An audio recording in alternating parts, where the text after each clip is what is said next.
Hey everybody, welcome back to Ancient Texts Revealed. In this movie, I want to talk about the technology of the Watchers.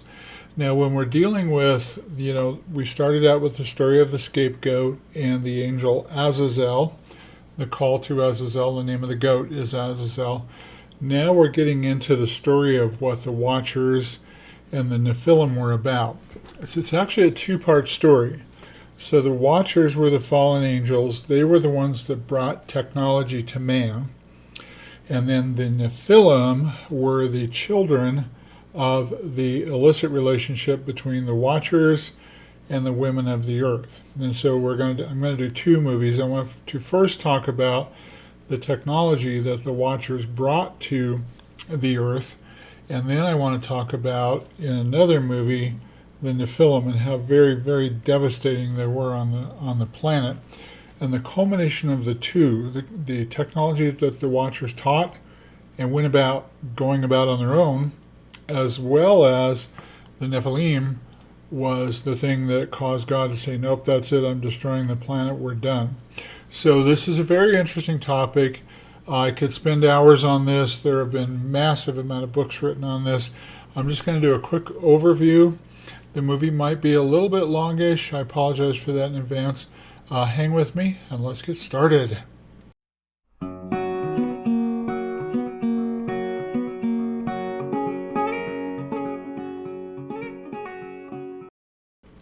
Okay, so I'm going to do part PowerPoint and part going to do a lot of Google today.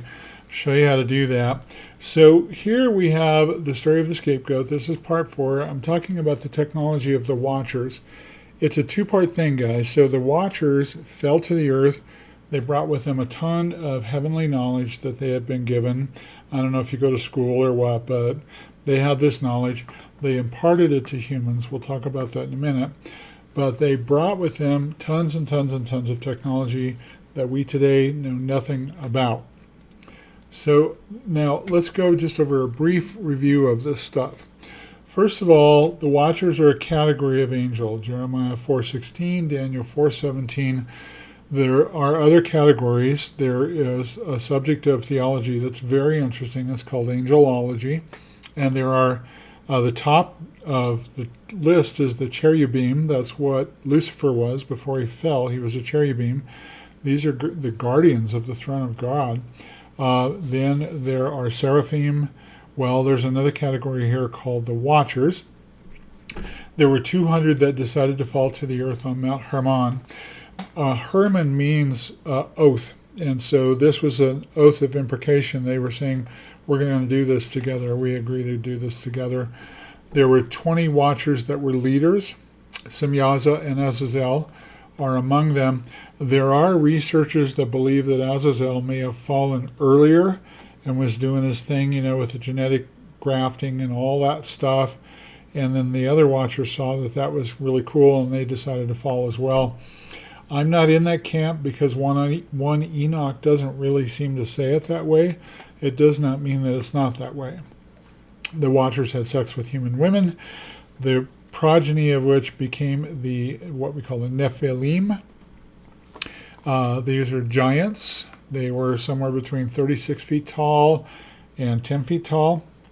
And of course, as time went on, they got shorter and shorter, but they were still giants. And then the Watchers taught humans things that they should not know.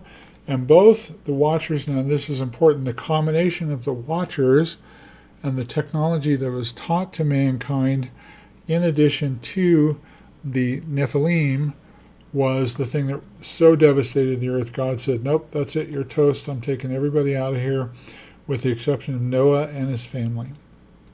Now, the Watchers taught wicked stuff. You can see this in 1 Enoch 8:2.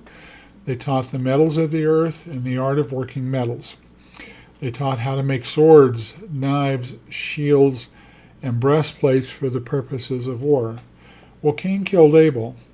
Yeah, he did, but I imagine he picked up a rock off the ground and did it. I don't think that he knew anything about how to make a weapon at that point. Could be, though. And then how to use metals to make bracelets and ornaments. And then this is very interesting, the use of antimony. Now, antimony is a silvery white metal that is a byproduct of smelting other metals. So you're coming up with alloys here. Today, antimony can be used for hardening lead. It's used as a flame retardant. This is interesting to me. It's used in semiconductors, electronics. I do think the Nephilim, the Watchers, knew about electronics and about communications methodologies. We'll talk about that in a bit. Antimony is used for bullets, cable sheathing, medicines, and so forth.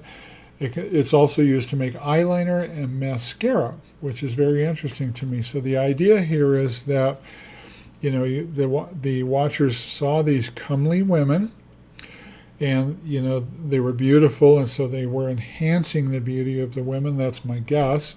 They also taught enchantments, which means casting of spells on someone else, and root cutting. And you can do a little bit of homework here if you want. The Hebrew word for that is sharashim, plural, and it's for sorcery. So we were using root cutting here for the purposes of sorcery.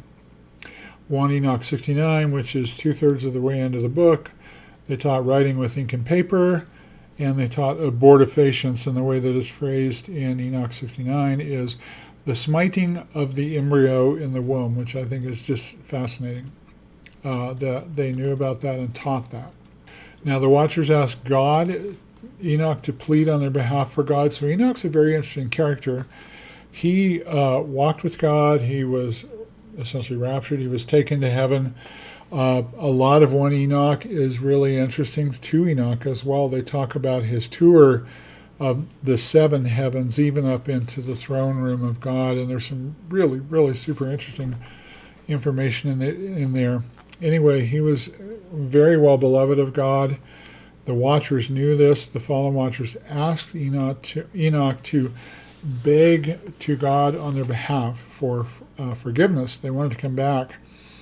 God was not moved, and he issued 3 decrees. You can find this in 1 Enoch 10. Number 1, he told Moses, "Hide thyself, because a judgment was coming." And this is where the whole thing got going. Noah started building the ark. Number 2, because the whole earth had been corrupted through the works that were taught by Azazel. Now this is where some of the researchers that I've studied and listened to get the idea that Azazel may have been on the earth prior to the fallen Watchers. And so God said all sin is to be cast on him. And so he was ordered to be bound hand and foot, placed into an area called Dudael, which we think today is Beth Chadudo, the entrance of which is about 3 miles from Jerusalem. Some say 12 miles, some say 3. This picture on the right is the Judean desert that you're looking at here, and you can see it's a beautiful photo, but this is a tough place. So Azazel is buried somewhere in here. He was buried face up. He was chained to the ground. Large jagged rocks were thrown on him so that he could not see until the great judgment, when he will be cast into the fire. So what about the other fallen Watchers? They were cast into the abyss, where they are chained, waiting for the great day of judgment. Although I will tell you that some Jewish literature says that they were also chained in a desert as well, which could be. Maybe the abyss is in a desert somewhere. And so then God ordered the destruction of the bastards, the reprobates, to destroy the children of fornication. So we're going to destroy the Nephilim and get them off of the planet. These 2 things, the Watchers and their corrupt deeds, the teaching to man of these corrupt things, and the Nephilim, was the cause for the flood. And we can't even imagine what that time was like, because we don't have any idea how much these Watchers knew, how much they taught. They were certainly very, very intelligent, and I think personally they had ways of communicating and transportation that we do not know about today. So the first thing I want to talk about when we're dealing with Watcher technology is what are called the henges. I'm sure you're familiar with Stonehenge. These are amazingly large, upright blocks that have been set around in such a way that they are ostensibly to gather the light. So at the solstice, they were able to gather light sources and display them. I think that's accurate. I think that probably was a use for this. But there's more to this than meets the eye, and we'll talk about that in a minute. But you can see here from the Oxford Dictionary, it says that a henge is a prehistoric monument consisting of a circle of stones or wooden uprights. So this is Stonehenge in the UK. Now, let's go take a look at this because this is extremely interesting. So I'm going to go from here, from the slideshow, over to Google Earth first, and we'll see how you can make a map for yourself of these things so you can take a look at it. Okay, so I've gone out to earth.google.com, and here it is. I can zoom out a little bit so you can see the Earth there. It's beautiful. I love Google Earth. I haven't messed around with it a lot. When I was a teacher, a lot of kids really enjoyed playing a game where Google Earth would take you to a certain spot and you had to guess where you were. Now we're going to be practical with this, so we're going to do some watcher research here. So the first thing I'm going to do is click New, and I'm going to create a project. So I'm going to create this project. I'm going to give this project a name, so I'm going to call this the Technology of the Watchers, like so. And I will save that. So now I've got my cool little project here. Next, we want to add some sites to the project. So the first thing I'm going to look for is not Mount Hermon. I'm going to look for what is called America's Stonehenge right here. Let me type it in again so you can see it. America's Stonehenge. Now, I bet you didn't know there was a Stonehenge in the United States, did you? And ironically enough, it happens to be in, of all places, a place called Salem in New Hampshire, and it is exactly like the UK Stonehenge. There's a monument there, a memorial, and the whole thing, and it does exactly the same thing, where on different solstices, it will capture that light source. So it's super interesting. So what we're going to do now is we're going to go ahead and I'm using my scroll wheel here. There's the hinge. So I'm going to click here, right click and select Add Place Mark. And I'm going to call this place mark America's Stonehenge, like so. And so this is going to be saved to my Google Drive, which I love, so I'll have this later. And you can see that I put a blue pin here. You can change the color of the pin if you want to. And that's really cool. Okay, so let's go look at another site. So let's go look at the UK Stonehenge. So I'm going to say Stonehenge UK, like that. And this is in Salisbury, UK. So Google Earth will take me there. Notice that it keeps the pin there, so that's really good. And here's the UK Stonehenge, right there. Now I want the smack dab center of this thing. So I'm going to click here, right click and select Add Placement Mark. And I'm going to call this Stonehenge UK. And so that gets saved to our little project. The next thing I want to do is I want to look for some other sites. So what would you say if we look for Mount Hermon? So I'm going to say Mount Hermon, but what I have to do is I have to tell it I'm not interested in the Mount Hermon in Andover, UK or Woking, UK or any of that stuff. What I'm interested in is Mount Hermon. And you can't say Israel, you have to say Asia. But it will go find that for me. And here is Mount Hermon right there. So I'm going to click this guy, right click and select Add Place Mark, and I'm going to call this Mount Hermon. Let's do a couple more just for giggles and hoots. So I'm also going to look for, I'll kill this here, and I'm going to look for the Giza pyramids, or the pyramids of Giza. Let's see if we can find those things. And there we are right there. There's the pyramids of Giza. I'm going to get this a little bit larger. And there they are right there. And there is my pin right there. So I'll click that, right click this pin. So I'm going to add this. I'm right in the center of the pyramid. So you can see I had a little bit of trouble getting this to go in for me. There's the top of the pyramid. And I've put a little pin here, and I think you can actually move that to the exact center. And I've named it Pyramids of Giza. So we've got that. I've got that saved to my project here. Let's look for one more. So I want to look for what is called the Baalbek stone. Baalbek stone. Now, I want to take a minute to just tell you that when you see a double letter like this, in Hebrew, oh, I forgot to put the L there. In Hebrew, this is a little breath mark here. So we would say Baalbek. So like the god Baal that we would say in the United States is actually Baal. We would say Baal. There is a prophetess in the Old Testament. Her name was Naamah. And you might hear pastors say Nama or something like that. Her name is Naamah. So the idea is you take a breath mark when you see these two A's like that. Baalbek stone, like that. Well, let's go looking for this guy. So I hit enter. This thing is fascinating. And there it is right there, right in the smack dead center. That's the stone. You can't see it very well. I'll show you a picture of it here in a minute. This thing is actually 1,500 tons.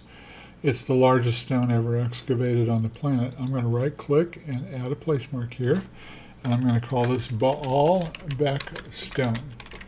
And it's a tourist trap, so there's other stuff around here to go visit. It's worth going to see. And I have not been there. So this is on my bucket list. Okay, now we've got all that. So I'll tell you what let's do. Let's go back to America's Stonehenge. And I'm going to just double click this to go there. Now that we've got these pins placed. Now look, you can do this research on your own and even do it for more things. So when you learn more as we go through this PowerPoint deck and you see these other sites, maybe you go out to Google Earth and map these things so you have a little better idea. So here's what I'm going to do. I'm going to go ahead and add a path to this thing. So click this path marker and click right here in the smack dab center of this, right there. And I'm going to drag it. You can resize using your scroll wheels. I'm going to drag it clear over to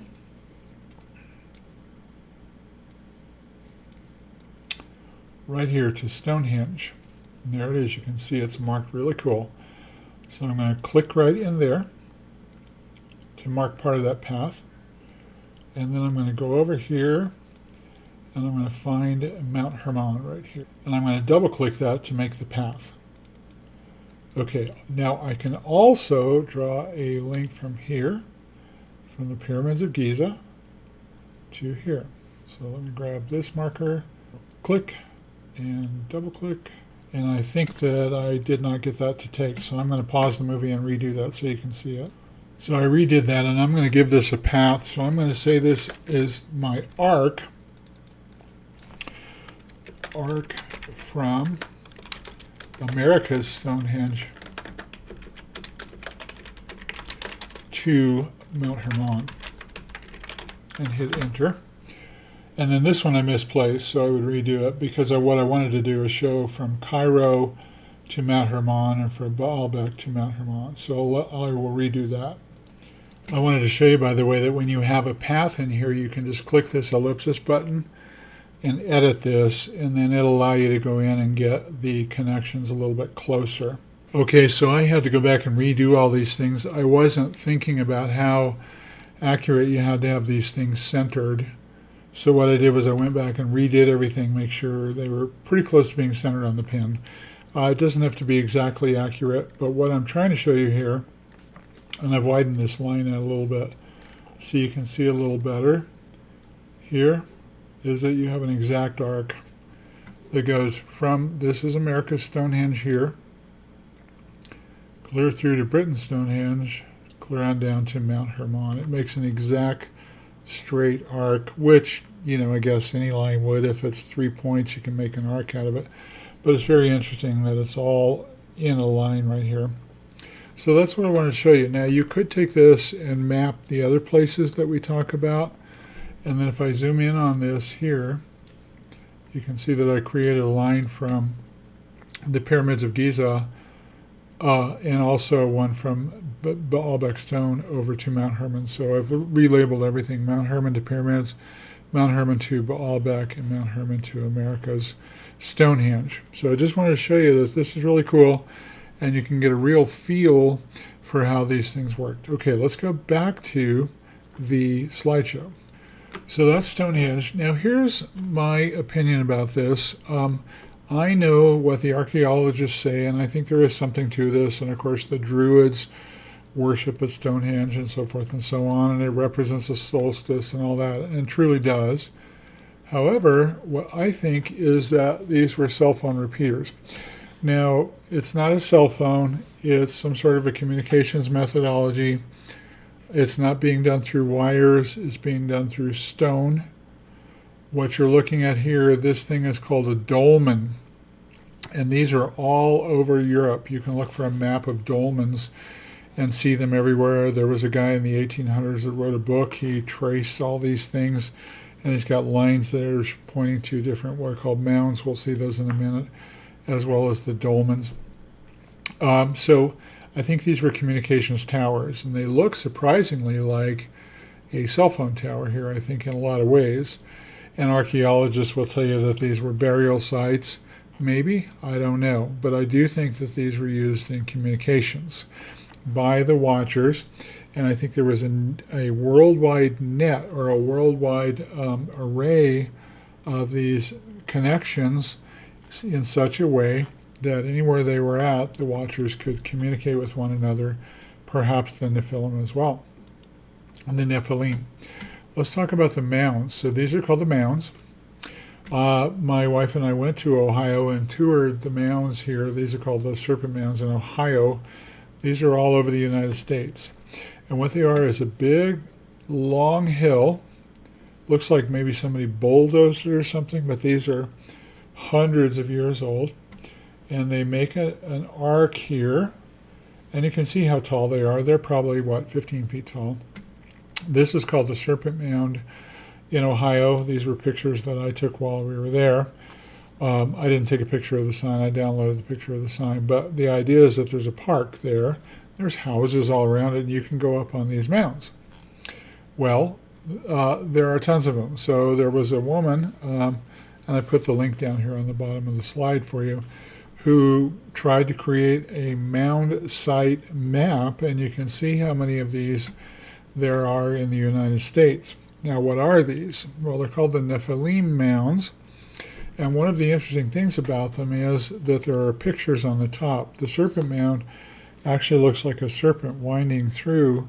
These things go down a kind of a windy-twindy sort of a road, not a road really, but a path, and on the top of them are often drawings, and the serpent mound has a drawing of a serpent built right into the soil. It's very, very interesting. And a lot of people think that these were where the Nephilim are buried. You can't dig in there. So a lot of these mounds are considered sacred by the Native Americans. And so that's a whole nother story we've got to get into when we talk about the Nephilim. But anyway, just so you know, the mounds are out there. And I don't know if these were worship areas or if they were magic practice areas. If you go to them, there's a sort of a weird vibe on them, if you know what I'm talking about. And you can see that they're all over the United States. So clearly, the watchers and the Nephilim were in here at this time. Now, the dolmens are a large rock. So that's a big, huge, large rock that's put on top of other rocks that are stood upright. Now, I want you to sit here and ask yourself, how much do you think you could lift of a rock? If it was 15 people, could you lift a 200-ton stone? I don't think you could. How did these things get up here? With ropes and pulleys? I think that's silly. And there are entire parks of these. Let me show you a quick movie. This is in France, this park. These are upright stones. They've been parked in a certain order. They're up on their edges like this. Archaeologists will tell you these were worship sites or sun worship sites or whatever, and that very could well have been. I don't know. But I can tell you that it was not humans that placed these there. These things are huge. They're vast. There was a lot to just get them out of the quarry, to move them, etc. So those are called dolmens. Now let's talk about the Peruvian Nazca lines. These are very, very interesting. They're carved out of solid soil right on the tops of very high areas in Peru. They are what are called geoglyphs, meaning that they're carved into the rock or into the stone or into the soil. These show up in the Nazca Desert in southern Peru. There are 800 straight lines, like these straight lines here. That's a straight line, that's a straight line, there's a straight line. You can see that some are shaded, some are not. There are 70 animals and plant designs. These are called biomorphs. I took this from nationalgeographic.com. There are 300 geometric figures like this triangle here. This is just fascinating. Let me show you a view of them. So I'm going to jump over to Google here real quick. Okay, I've Googled the Nazca lines. Here they are. Some people are like, how the Nazca lines were made. Yeah, I don't know. Could be anybody's guess. It's amazing to me. There's a monkey. I don't know. Here's the spider that we were looking at before. Here's a hummingbird. You can see that there's all these different creatures that were built into and onto the surface of a hill. These things are massive. How did these get there? Who built them? Where'd they come from? What were they about? Now here's the trick. The thing is, you can only see these from the air. So back in the day, in the Iron Age, how did these people know what they were looking at? They didn't have kites, they didn't have airplanes, they didn't have drones. It's clear to me that these things were made by the Watchers.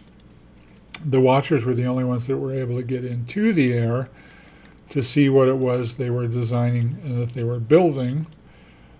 Certainly, ancient man could not do that, and so these things are very, very interesting. These are called the Nazca lines of Peru. And here's another picture of some dolmens while we're talking about dolmens. Dolmens are a big, large rock that is set on top of a bunch of rocks that are standing on their end. There's all kinds of pictures of them. They're all over Europe. There are maps of dolmens. You can go research maps of dolmens. I think these were repeater towers. These were communications repeater towers.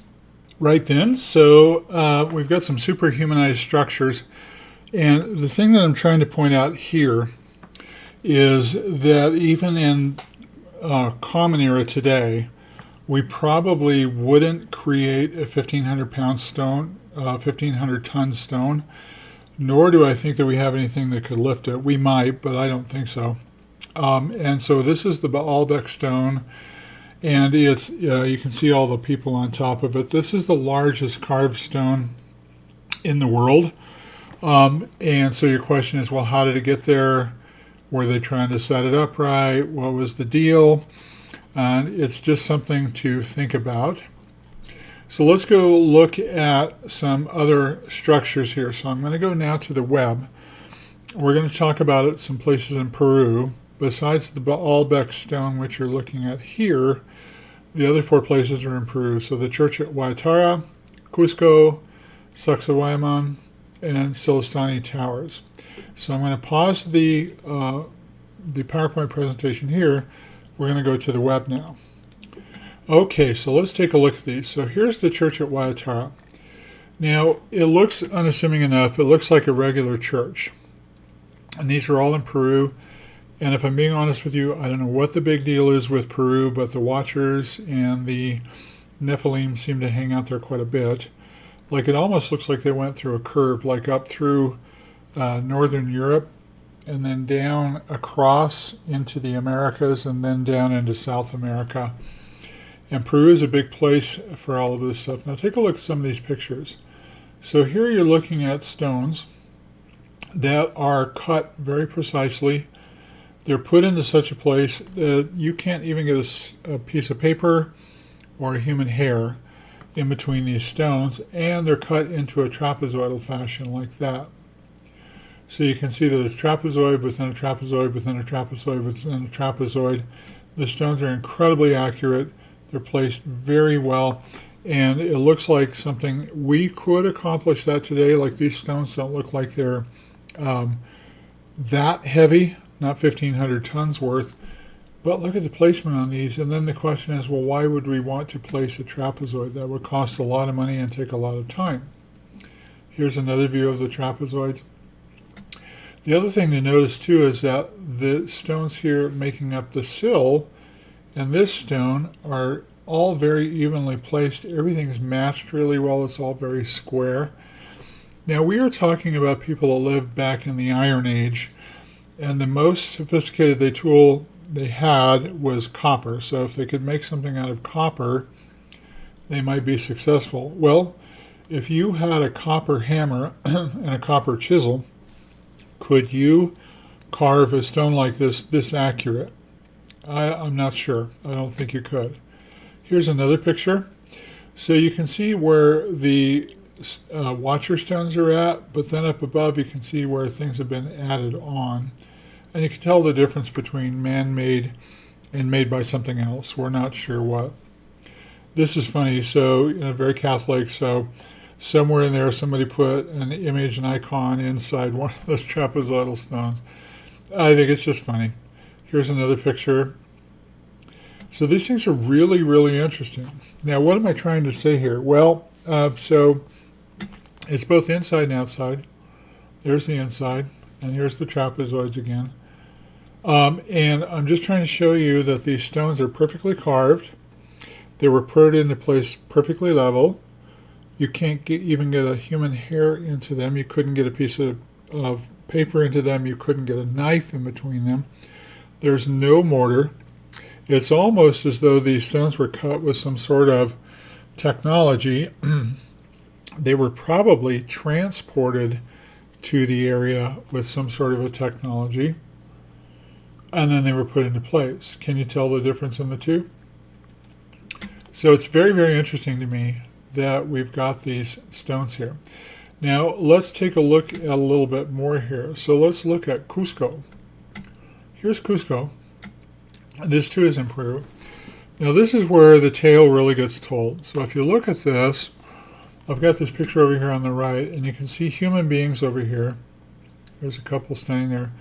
This is an amazing. These go on for hundreds and hundreds of feet. This is in Machu Picchu, in the area of Machu Picchu. This is in Peru. This is at elevation like 9,900 feet. These stones are enormous. Look at the size of that stone. That's hundreds of tons. Here's another one. They're all stuck upright. We're picking up a theme here, upright stones. It doesn't matter if they're domes or if they're the hinge or what. The stones were always very much upright. And then they go in this wavy pattern.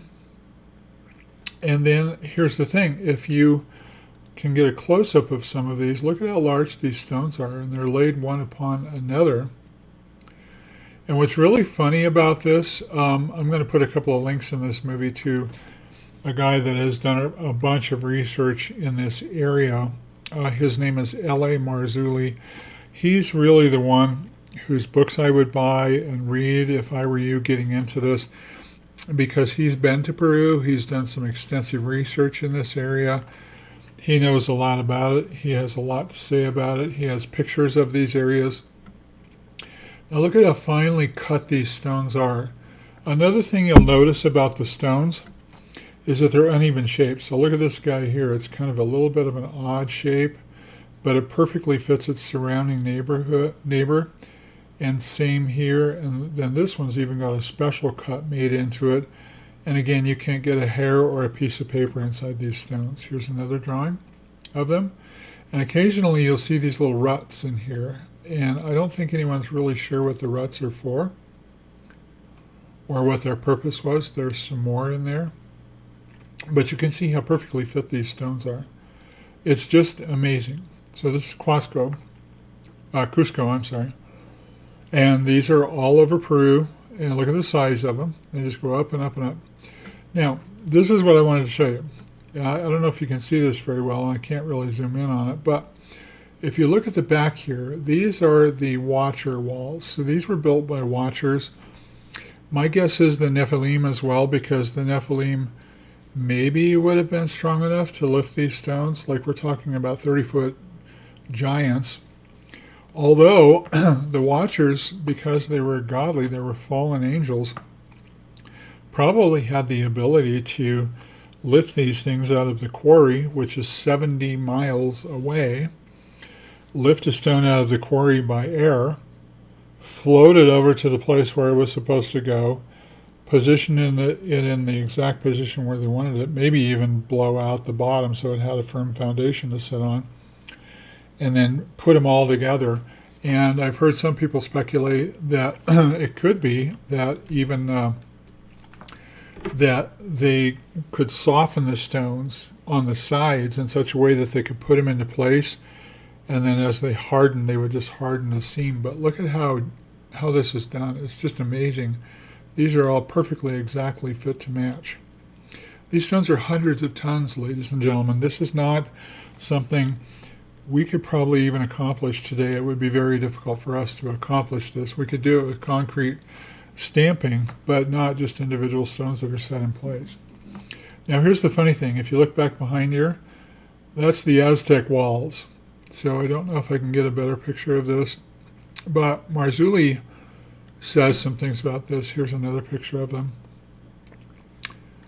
And one of the things that Marzulli says about this is that when you're looking at, the archaeologists are like, well, you know, this is all Aztec. This was all created by the Aztecs. Well, yeah, maybe, but if I go back here, let's see if I can find that picture where it shows the Aztec walls. There's a couple here that will show you walls that were kind of built by the Aztecs. There's an example. This is Watcher right here. You can see how exact all this is and how it all fits into place. And of course, we don't have any idea what this is for. These are Aztec stones. So this would have been a stone that would have been pretty difficult for a human to lift and put into place, but they did it, and it's accurate and it's semi-straight. There's no comparison to the Watcher wall. There's just no comparison.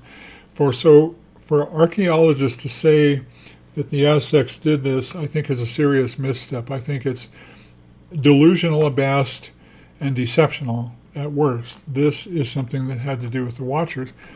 But, you know, I get it. Archaeologists want to stick with there's nothing spiritual about anything here. So the message is, hey, we're just going to do what is non-spiritual. We're going to talk about things that humans did.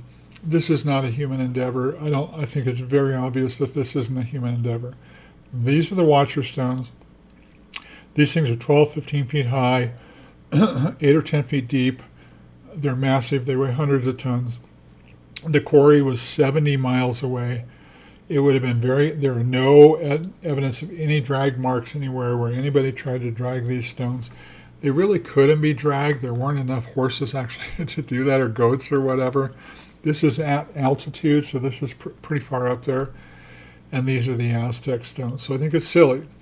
I think that if you know about the Watchers and the Nephilim, this story makes a lot more sense. Well, let's look at Sacsayhuaman. It's the same thing, the same exact thing. Here's some people hanging around the stones. You can see how they're doing some sort of an Aztec ritual there. And you get it, right? You understand that maybe this was not the best location. Now, here's another good example. So this is called Sacsayhuaman. This, they're saying that the Incas built these. And again, we have the stones with the ruts carved into them. Some have the little domes sticking out, or the little nibs sticking out there. These are not little stones. They're gigantic. You can see right here how big they are. Look at the size of that one. They're exactly put into place. Look, they ran delicate curves. They run rain and water troughs. They had troughs in these walls, you can see. And here's the Inca match to it. So there's really not a match here. This is pretty evident that something different's going on. There's people below these walls. Here's a doorway, a trapezoidal doorway. And look at how well they're stacked and everything. So there's more to this than meets the eye. So this is Sacsayhuaman, or Sacsayhuaman. I keep saying it wrong. And finally, there's what's called the Silstani Towers. And these are very interesting. So these are in Peru as well. And the thing about the towers that's interesting to me is that if you look at one, let's see if we can get one that's in really good pristine shape. If you look at these towers here, so this tower is the same sort of idea where we took very, very heavy stones, and they look like an ice cream cone. And so if you take these stones and you put them all up, and how high is that? Well, maybe 30, 40 feet. Very heavy. And then they kind of curve inward at the top. And here's the thing, they're called ice cream cones because the bottom is narrower than the top. This is really quite the feat, quite the engineering feat to make this happen. And there's a lake out here. My assumption is that the lake would have been used for power, is what I would think. There's another picture of them. There's your Inca stones right there. It's pretty funny, but here's the interesting thing about the Silistani towers. They were blown apart. So God must have gotten angry at some point and just blew those suckers apart. Because look, this is clearly some sort of a very violent activity that happened against these things, and the stones were thrown clear out here and into the way. And that's not the only one that that's happened to. Here's another one. Here's the same picture of that one. Here's another picture. Here's another. So you can see that these stones were thrown. Something exploded into these stones and they just went all over. Here's another picture. There's your Incan wall. Nice try. Here's your Watcher wall. So I leave it up to you. You can figure out what you think. Here's a picture of that explosion again, and all these rocks fly over everywhere. My opinion about this is that the Lord was like, okay, I'm sick of all of the devastating, terrible, satanic worship and violence and witchcraft that's going on, and he just destroyed one of these towers, or maybe more of them. There's another one. And it's very interesting to me. So my opinion here is this. Clearly that's Incan. You can see the mortar, and they did a good job. I couldn't do that job. But then when you look at this, yeah, there's quite the contrast there. And the fact that these were carved in such a way that, they are like upright like this, like an ice cream cone, that would be very, very difficult to pull off with even modern day equipment. So what am I trying to say here? They had a communication system. There are people that have done articles on this where you can go out and you can look and see, there's this map. There's a guy in the 1800s who wrote a book about what he called the ley lines. It's spelled L-E-Y, the ley lines. And he traced the lines going between the all of these mounds and these dolems in Britain and in Ireland. It's just loaded with them. Here's a map of some of the dolems. And then if you did a Google here, you could look for a map of dolems, and it will show you how many there are. So it's significant in Ireland. So there is an example of it. You can go down through here and look and see what kinds of maps there are. It's very significant. So between the mounds and the dolems, the pyramids, which the Giza pyramid isn't the only one, the ziggurats in Mexico and in South America and elsewhere. We have ziggurats even in the United States, as well as the hinges. I think these things all go together and they make a communications network. Also, the stones that we're looking at, like at Sacsayhuaman, these are all set into place by some sort of a power that we don't have. This is amazing. It would take centuries for human beings to do this. This would take decades for human beings to do with modern equipment if we could even lift some of these stones. Some of them are beyond the ability of a crane to lift them because they're so heavy, like the stone in Lebanon. So I don't know. I'll leave it up to you. What do you think? It's very, very interesting to me, and it has to do with the Watchers and the Nephilim. There's the Aztec or Inca stones. I guess they're Incan. And there's people below it. So you can see these things are massive. Look at that stone there. Here's the Incan stones right here. Here's the Watcher stones. There's stuff cut into these things as you go along. No one knows why these bumps are in there. They're purposeful. They were put in there in a purposeful way. Look at the nature of these things, how they're placed. So what do we know? Well, what I'm saying is that I think that the Watchers had a communication system. I think that it was probably subatomic particles. You know, we know that there is this idea that two subatomic particles can talk to each other across the gap of the universe, and we can instantaneously get signals back and forth. That's well known. That's been proved. There's a lot we don't know, a lot we try to conjecture because we try to make sense out of it with our human understanding. But science, my problem with science isn't science, is that science always tries to explain things away from a human perspective when there is a supernatural perspective we need to take into consideration. Now, thank you for watching this, by the way. And in the next movie, I want to talk about the Nephilim, because that is a very, very interesting story, and it has some pretty dire import that we need to talk about. So if you like this movie, please share it with others. Please, let others know that you've watched this. Please subscribe. Tell your friends about it. I'd love to get more viewers to this channel. And you're welcome to leave comments on this. And so thank you for watching this. And I want to say to you, Baruch Hashem, bless the name of the ever-loving God. Praise your name, Lord God. We'll talk to you guys later. Bye-bye.